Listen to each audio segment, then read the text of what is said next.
always do the best. Halo semuanya, selamat datang lagi di Sidki World.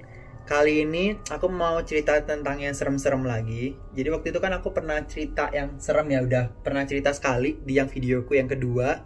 Itu tentang cerita aku ngeliat hantu sekali seumur hidup dan cuma sekali itu doang. Dan cerita-cerita pengalamanku yang hampir mati kayak gitu kan. Nah, banyak yang request, ayo cerita-cerita serem lagi. Aku nggak pernah ngeliat hantu lagi, jadi ini aku diceritain dari temanku namanya Diki Kaisar Utomo, Diki ya. Dan ini juga bukan cerita asli dia, ini cerita dari teman kantornya atau kenalannya. Tapi aku mau garis besarin di sini. Ini ceritanya true story, ini berdasarkan kisah nyata. Judulnya Hantu Daycare. Daycare kan tempat penitipan anak-anak, tempat penitipan bayi, balita dan lain-lain. Nah, ya ini paranormal experience-nya serem abis sih gengs. Jadi ini serem gitu. Jadi aku udah dapat izin dari Diki. Diki juga udah izin ke mbaknya untuk diceritain di channelku ini. Jadi kita langsung aja ya. Jadi ini posisinya di dekat Wisma Mulia di Jakarta Selatan gitu.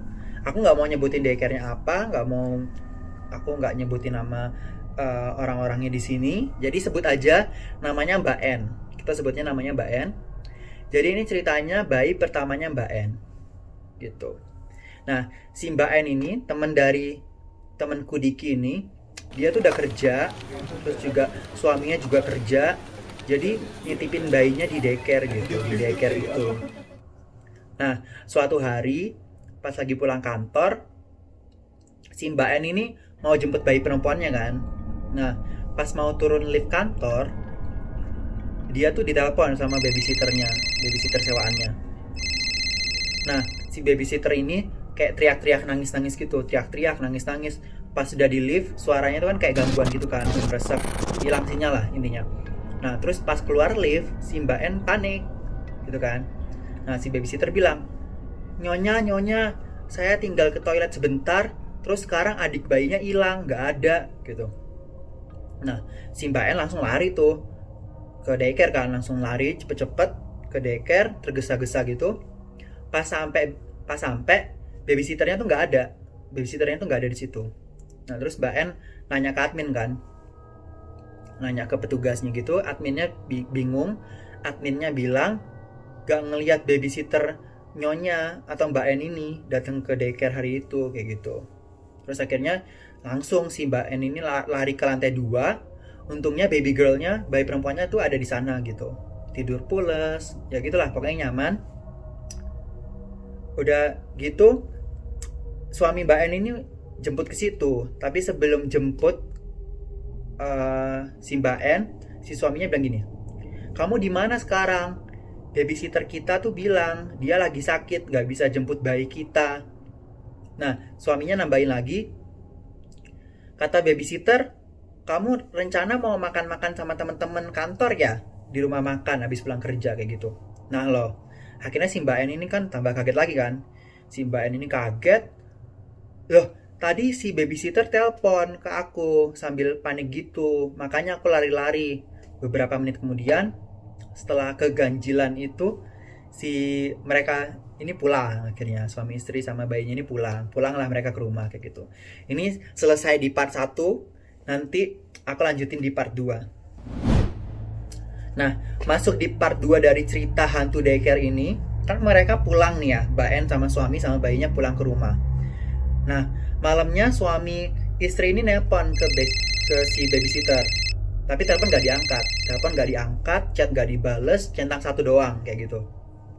Terus akhirnya besoknya mereka berdua kayak nganterin bayinya ke daycare, dan mereka komitmen bakal jemput bayinya mereka sendiri karena mereka pikir ya mungkin si babysitter lagi sakit parah atau apa gitu kan. Nah, pas pulang kantor di besok harinya itu, Mbak N lupa ngabarin ke daycare kalau Mbak N yang jemput bayinya langsung. Pas sampai di daycare, si admin bilang, loh bu, tadi babysitternya ibu sudah dateng jemput bayinya kayak gitu. Karena emang nggak bilang dulu, adminnya juga nggak tahu kan. Ya adminnya cuma bisa minta maaf gitu ke Mbak N dan bilang, babysitter itu sering bawa bayi-bayi lain sebelumnya, pernah ngurus bayi lain juga, dia profesional kok, tapi bu, gitu. Nah, si Mbak N ini langsung nelpon suaminya. Suaminya jawab, iya aku tahu, ini babysitter udah ngirim chat, dia udah sampai rumah. Ayo kamu cepetan keluar, aku udah parkir di depan daycare, katanya gitu, kata suaminya. Sampai di rumah lah si suami istri ini kan. Udah nyampe rumah, ternyata di rumah bayi udah tidur pulas tuh di kasur. Ternyata babysitternya ngirim voicemail, pesan suara kayak gitu, kayak gini. Nyonya, saya minta maaf, saya nggak bermaksud bikin jantungan Nyonya. Saya merasa bersalah kemarin dan mau tanggung jawab. Gaji saya dipotong nggak apa-apa, mohon maaf, kayak gitu. Intinya kayak gitulah. Nah, singkat cerita, minggu depannya suami istri ini marah-marah dong, datengin ke agensi babysitternya ini dan bilang gak mau pakai jasa babysitter itu lagi dan ngasih uang sisa gajinya si babysitter itu. Nah, pas 3 hari berselang setelah itu, bos agensi babysitternya tuh ngabarin chat suaminya Mbak N. Maaf pak, babysitter tersebut tidak mau menerima uangnya, kayak gitu. Lah kok aneh ya, dikasih duit kok nggak mau, kayak gitu kan. Nah, si babysitter tuh cerita ke bos yang akhirnya diceritain ke pasangan suami istri ini. Lah, ngapain aku nerima duit? Aku nggak mau gaji buta. Aku pergi karena emang Nyonya N udah nyewa babysitter lain yang baru gitu. Aku merasa terusir, katanya gitu. Loh, kok di sini ganjil banget. Mbak N marah dong, Mbak N marah, maksudnya Mbak N dan suami itu kayak maki-maki si bos agensi itu. Intinya, ya pokoknya agensinya tuh nggak becus, tawaran jasa babysitternya tuh nggak becus gitu, dan malah ngomong-ngomong yang enggak. Dan ya itu, babysitternya ngomong yang enggak, nggak mau salah kayaknya kan, dan cari alasan-alasan aneh kayak gitu. Hari-hari berikutnya, suami istri itu udah kayak nggak mau pakai babysitter itu lagi, dan nitip bayinya itu ke daycare sendiri gitu, antar jemput sendiri. Terus pas hari Jumat, suami Mbak N tuh giliran jemput bayi. Di hari Jumat ini cerita yang lebih serem. Setelah di hari Jumat itu kan giliran suaminya Mbak N ya, yang jemput bayinya gitu. Suami Mbak N sebelum keluar dari daycare sempat ngobrol-ngobrol tuh sama admin. Nah terus adminnya tuh akhirnya cerita, adminnya tuh kayak shift-shiftan gitu, ganti-ganti. Setiap hari, setiap minggu tuh ganti-ganti. Dan kebetulan ada admin yang cerita ke suaminya. Babysitter asli ini, sehari setelah dia sakit, dia datang ke rumah Mbak N. Tapi sebelum masuk, ada babysitter lain yang ngusir dia. Dia ngira itu babysitter baru yang direkrut sama Mbak N dan suaminya, kayak gitu kan. Nah, si babysitter baru ini semacam bilang, kamu pulang sana, aku yang ngurus bayi ini, gitu. Nah, admin ini kan ngira babysitter baru emang beneran direkrut kan sama si Mbak N dan suami gitu. Admin bilang, Pak, babysitter bapak yang baru itu gak pernah kesini lagi, udah lama pokoknya. Udah kayak maksudnya saya ngeliat dia tuh diem aja gitu orangnya, gak mau diajak ngobrol dan kayak gak niat ngurus bayi gitu, kayak dibiarin. Nah, si admin lanjutin curhat lah, lalala segala macam. Nah, waktu itu dia lihat babysitter si Mbak N ini yang aneh itu, dan bayinya tuh hampir kejepit pintu masuk otomatis ya di daycare-nya itu. Nah, tapi babysitternya tuh diem doang gitu, datar gitu. Nah, suami Mbak N kesel lagi dong. Dia coba telepon lagi tuh si babysitter.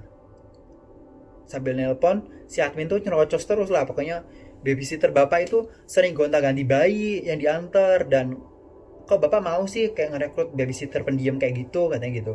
Terus bajunya juga lusuh, bajunya kotor kan, terus juga kayak jarang dibersihin gitu. Maaf pak, sebenarnya dari dulu kita tuh mau nasihatin untuk babysitter bapak biar lebih rapi, bersih kayak gitu kan. Nah, kan banyak tuh bayi-bayi dan balita-balita lain di sini gitu, takutnya terganggu gitu kan. Tapi karena Mbak N itu temen deket bos daycare, jadi kita biarin aja pak. Aneh banget pak, babysitternya ditawarin kasih minum, diem terus, gak disentuh. Pas saya taruh di meja tuh gak disentuh sama babysitternya gitu. suaminya kayak kesel gitu. Suami Mbak ini kesel banget, tapi ya mau gimana ya, maksudnya dia kan juga nggak tahu juga gitu. Dia cuma dengar cerita-cerita dari si admin ini. Dia cuma bilang dia dan Mbak N selalu ngasih baju bagus dan bersih gitu. Lanjut ya ke next part. Nah, berhari-hari selanjutnya biasa aja tuh si suami kayak jemput bayinya dan nggak mau ngobrol-ngobrol lagi sama, nggak mau nanya-nanya admin lagi. Pokoknya takut kesel atau debat lah gitu intinya. Nah, pas weekend ada event di daycare itu. Ortu-ortu muda tuh ngumpul kayak pesta gitu, termasuk si Mbak N dan suami ini. Di hari itu kebongkar semua. Kebongkar semua. Mbak N dan suami ketemu pasangan lain yang lebih tua. Sebut aja keluarga P ya. Sebut aja itu keluarga P. Jadi ada keluarga N sama keluarga P. Keluarga N sama P itu ngobrol-ngobrol gitu kan, ngobrol-ngobrol. Lagi ngobrol-ngobrol, salah satu admin daycare tuh nyapa si pasangan P. Mulai percakapan yang menguak hal-hal ganjil ini gitu. Loh Mbak P, kok babysitter Mbak yang lama gak jemput bayi lagi sih? Gitu kan. Maksudnya, dan ya udah gak pernah datang lagi gitu, udah lama gak kesini gitu. Dulu kan babysitter itu yang sering jemput bayinya Mbak. Nah, ternyata namanya yang babysitternya Mbak P ini sama kayak babysitternya Mbak N. Kaget dong. Loh kok? Nah, Mbak N nyeletuk nih, bilang nih, Mbak P maaf, apa babysitter itu kayak gini. Dijawab sama Mbak P. Loh, kenal juga ya? Gitu kan. Mbak P cerita tuh ke Mbak N kan. Iya, dulu kita tuh sempet nyewa babysitter, udah kayak setahunan gitu kan. Dan emang enak aja karena murah, terus juga nggak ribet, juga nggak banyak maunya kayak gitu kan. Nah, Mbak N akhirnya makin penasaran, dia nunjukin foto babysitternya dia itu sama bayinya di HP kan. Nah, terus si Mbak P bilang, jadi kangen banget ya, sambil nangis. Si Mbak P tuh nangis. Mbak P nangis sambil bilang kangen kayak gitu. Loh kok, kan kenapa Mbak gitu kan? Otomatis gitu kan si Mbak N-nya. Ternyata babysitter ini tuh udah lumayan lama meninggal. Udah lumayan lama. Nah, Mbak P ini dulu mau ke pemakamannya gitu, cuman pas dia meninggal kan, tapi jauh banget gitu kata Mbak P-nya. Terus langsung Mbak N tuh panik, shock, kaget, segala macam kan. Astaga Mbak, yang bener jangan ngada-ngada dong, gitu kan. Beberapa minggu yang lalu ada kok, ini fotonya lumayan baru. Terus siapa dong yang sama bayi saya selama ini gitu kan. Nah lo, penasaran banget kan? Lanjut ya ke part selanjutnya. Ini sudah di penghujung cerita hantu daycare ini yang menurutku lumayan serem. Jadi ini kan akhirnya udah cerita babysitter yang sama, namanya sama, mukanya sama, tapi udah meninggal. Tapi sempat ngurus bayinya Mbak N di daycare itu. Terus akhirnya suami dan Mbak N langsung pucat pasi, panik.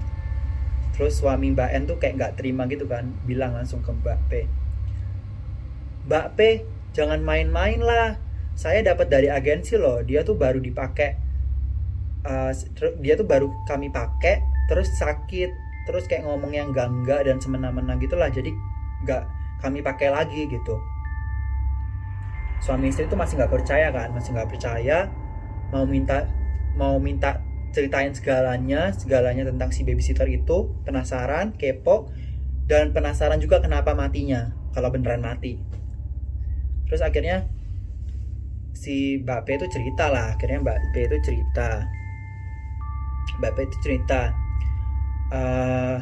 jadi dulu babysitter itu sama pacarnya tuh malam mingguan. Terus intinya keserempet tronton dan meninggal pas dibawa ke rumah sakit. Ya Mbak P cerita juga, ya saya juga shock waktu itu. Besoknya suami istri ke agensi almarhumah si babysitter. Setelah debat panjang lebar segala macam, gak ada yang mau disalahin, si agensi bilang dia ngirim seorang yang profesional. Langsung tuh si bos agensi tuh video call di tempat. Ternyata mukanya beda. Yang babysitter yang menurut agensi itu yang mereka yakini kirim ke Mbak N, keluarga Mbak N itu masih sangat muda, cantik. Terus dia cerita sama babysitternya gitu selama ini. Si babysitternya itu cerita akhirnya di video call itu. Ya nyonya tuan apaan aneh, udah sewa babysitter lain kok malah nyewa babysitter gitu loh. Jadi tuh dia ngira tuh ya si keluarga ini tuh udah nyewa babysitter yang lain yang berbeda gitu, kenapa nyewa babysitter lain gitu, jadi ada 2 babysitter gitu kan. Nah ya udah akhirnya ini terakhir, ini cerita terakhir, percaya nggak percaya ya, tapi ini asli, ini setelah beberapa bulan ini asli, ini katanya sih asli ya, katanya Mbak N dan kata temanku Diki ini. Setelah beberapa bulan Mbak N tuh nelpon suatu agensi lagi buat rekrut babysitter lagi yang lain. Pas nelpon kayak putus nyambung lama kayak gitu kan, nggak connect gitu, nggak nyambung. Terus pas lagi nyambung ada suara cewek ngomong gini, nyonya saya minta maaf. Pas lagi kata maaf, setelah kata maaf langsung kedengaran bunyi kayak tabrakan kenceng banget gitu.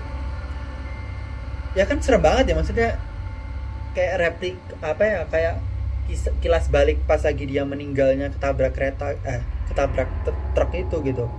Terus seketika langsung itu langsung kayak banting HP-nya gitu, kayak udah no, just like nope. Oke, serem banget kan, maksudnya masih banyak kemungkinan. Aku juga mikirin baca cerita ini, aku tuh ngobrol sama temanku ini tuh sampai berjam-jam ya.